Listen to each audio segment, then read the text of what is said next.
Tago niyo na lang ako sa pangalang Ronan. Isa ako sa mga hotel staff dito sa hotel malapit sa Niagara Falls dito sa Canada. Wala akong UFO encounter, pero may naka-encounter ako ng Men in Black. Isang araw, may dalawang weird na lalaki na pumasok sa hotel namin. Parang natakot pa yung ibang guests nung pumasok sila. Medyo nervyos na ako kasi ibang-iba talaga itsura nila. Teka, paano ko ba sila i-describe? Pareho sila ng taas as in eksakto-eksakto. Pareho din sila ng suot at magkamukhang magkamukha sila. Para nga silang kambal eh. Ang kanilang suot ay black suits, itim na trench coat, at parang sinaunang design ng fedora hat. Sobrang putla nga ng kanilang mga balat eh.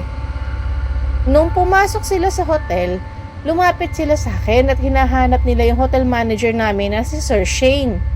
Isa lang side note, si Sir Shane at saka yung security guard namin ang naka-encounter ng UFO at sila din ang hinahanap ng dalawang Men in Black. Tumao naman ang naka-off yung manager namin at yung security guard namin. Kaya yun ang sinabi ko sa kanila. Hindi sila naniwala sa sinabi ko at nagmatsyag pa sila sa loob ng hotel bago sila umalis. The next day, pumasok si Sir Shane at kinuwento ko sa kanya yung mga nangyari. Nung una hindi pa siya naniniwala eh. Tapos nung chinek niya yung CCTV, doon niya na-prove na totoo ang mga sinabi ko. Ang susunod na ipapalabas ay ang CCTV video ng Men in Black sa loob ng hotel. There's a couple really strange looking men that were here, and they kind of freaked everybody out, and they were asking questions about you. And of course, now I'm getting a little bit nervous, and I'm like, what are you talking about? And he said, well, he goes, I don't know how to describe them except for extremely odd looking. They were the exact same height, they were wearing the exact same clothes, and they had the exact same faces, like they were twins. And he said they were wearing black suits, black trench coats, they were wearing like the old-fashioned Fedora hats. They had extremely, extremely pale skin. And he said they came in and they asked for you. And I said, I'm sorry, he's actually not working today. And it seemed like they didn't believe me, so they started to walk around the hotel, and shortly after they went to the tour desk. But he goes, they freaked me out, and I really wanted to tell you that there were these weird guys in here looking for you. So, of course, now I'm a little bit skeptical and I'm a little bit freaked out all at the same time. So the first thing I do is I run into my security office and I rewound the cameras. And sure enough, here comes two gentlemen through the front door looking exactly how he described. Then the next day, I was talking with my tour desk, and one of them asked to talk to me. She came in my office, the same as my bellman, and she said, I heard that you heard that there were some men looking for you. And she said, they asked a few questions about you, and they said strange things that I didn't understand. And they were talking about governments and conspiracies, and none of it made any sense to me. But she goes, they were very, very scary. She said they had no eyebrows, no eyelashes, nothing. Their hair looked like they had a wig on, like it was attached to their hat, like it wasn't even real.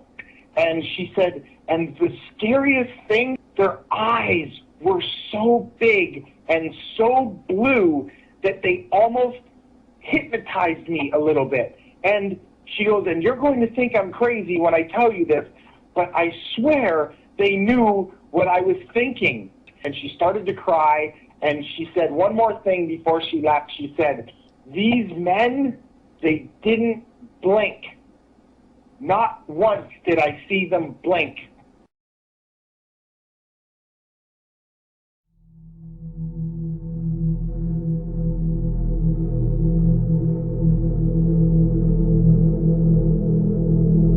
Ang stories na i-share ko sa inyo ay yung generational encounters ng aming pamilya sa UFO at sa MIB. Nung minsan, nagsaliksik ako tungkol sa mga aliens. Naalala ko yung sinabi ng mother ko na minsan nakakita na siya ng UFO. nung bumisita ako sa family ko, recently lang, tinanong ko siya tungkol doon. Sabi niya, nung late 70s daw or early 80s, nakatira pa nun sila sa farmhouse sa Illinois. Nasa trabaho yung father ko at 9 in the evening, naalala ng mother ko na hindi pa pala niya napapakain ang mga aso. Lumabas siya ng bahay at pinakain niya yung mga aso. Pagtingala ng nanay ko, may nakita siyang itim na UFO triangle na may tig-isang pulang ilaw sa bawat sulok. Hindi naman siya kalayuan mula sa bahay. Wala siyang sound. Dahil gulat na gulat siya sa nakita niya, napatitig lang siya. Ang laki daw ng UFO. Ang sabi ng mother ko, unti-unti daw umalis yung UFO. Pumasok na siya agad sa loob ng bahay.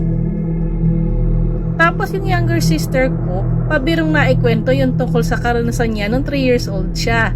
Tinanong ko kung ano yung nangyari that time. Ang sabi ng mother ko, madalas daw lumalabas ng kwarto ang younger sister ko para matulog sa kwarto ng mother ko. Sinasabi daw ng sister ko na may aliens daw sa kwarto niya, kaya gusto niya tumabi sa mother ko. Ang salitang aliens ay ibig sabihin ay aliens. Hindi pa kasi niya napopronounce yung salitang aliens nung 3 years old pa siya. Isa pang kakaibang karanasan ng family ko ay nalaman ko lang nung bumisita ako sa family ko kasama ko yung kabarkada ko. Ang sabi ng kabarkada ko sa father ko, may kilala daw siyang mga tao nagkakandak ng paranormal investigation dun sa location kung saan nakatira yung dad ko. Interesado naman si dad, di na malaman niya yung details. Medyo weird para sa akin kasi hindi ko naman alam na mahilig pala yung dad ko sa paranormal. Habang nag-uusap sila, sabi ko kung makaka-experience talaga siya ng something paranormal, di niya kailangang hanapin yun. Ang sabi ng dad ko, meron daw siyang kakaibang paranormal experience. Tapos doon na siya nagsimulang magkwento.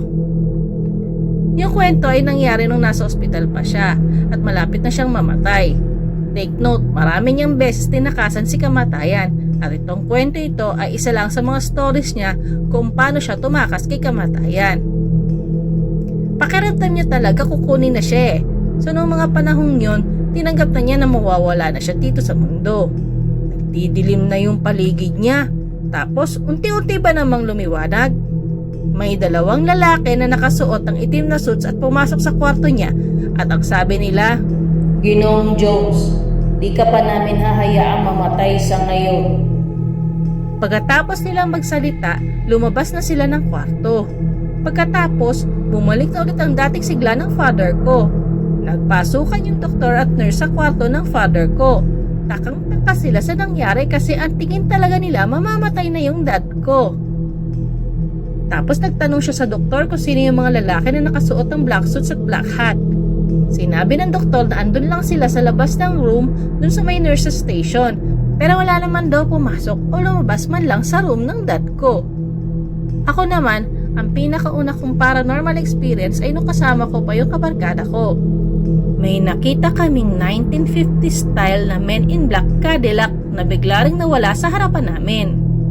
After 2 years, sinundan ba naman ako ng isang grupo ng mga lalaki na nakasuot na itim na trench coats, sombrero at itim na suits? Hindi ko alam kung sila yung Men in Black o yung mga shadow apparition na tinatawag nilang Hatman. Sabi nga ni Dr. Jacobs, na expert sa ufology at abduction, pwedeng maging generational talaga ang mga ganitong pangyayari. Biruin mo bawat isa sa amin may karanasan sa UFO o Men in Black.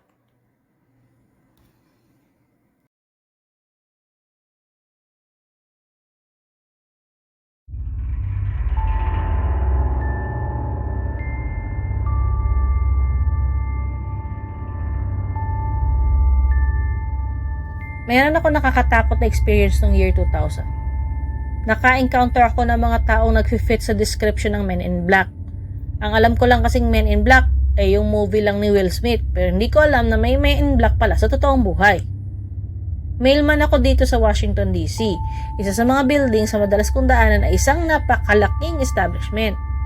Minsan tumambay ako sa building at kumain ng apple. Dahil wala akong nakitang basurahan, tinapon ko yung apple core dun sa may damuhan. Nung papasok na ako ng building para mag-deliver ng sulat, may lumapit sa akin at tinanong niya ako kung bakit ako nagtapo ng basura kung saan-saan. Nagtaka ako kung paano niya nalaman kaya tinanong ko siya.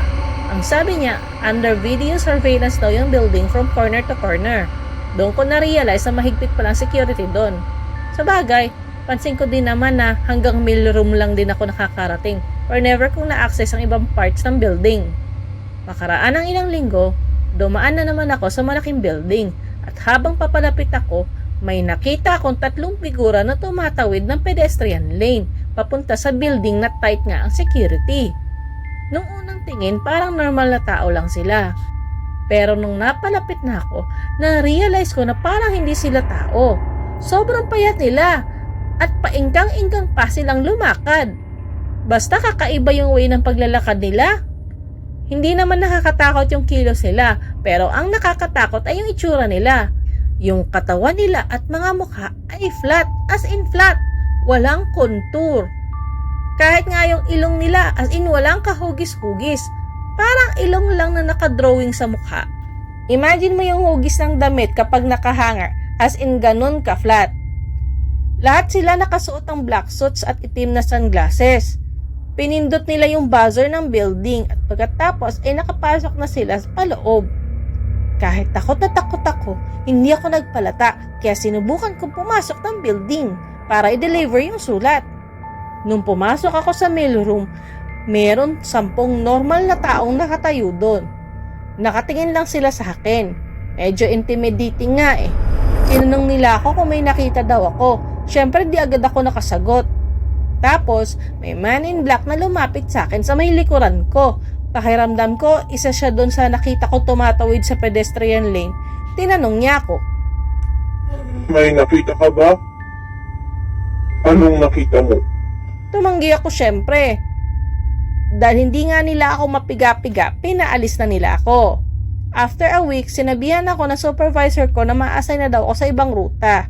Tinanong nga niya kung ano daw problema eh, bakit ako na-transfer. Sinabi ko na lang na wala namang problema. Pero promise, kahit na-assign ako sa ibang route, takot na takot pa rin ako. Eventually, nag-resign din ako sa work pero hindi agad-agad kasi baka makahalata yung bisor ko eh. Nag-work muna ako ng ilang months din saka ako nag-resign. Ngayon, nag-work na ako sa ibang company.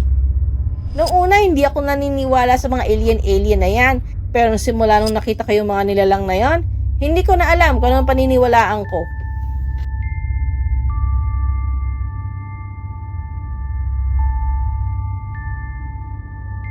Shoutout po sa mga subscribers at nanonood. Haven Charles Papasin, Autodidacts Kampung, Elfidian AHS, Jacob Abdel, 4K World of Relaxation. I also want to thank Human Jones of Reddit for sharing your story with us.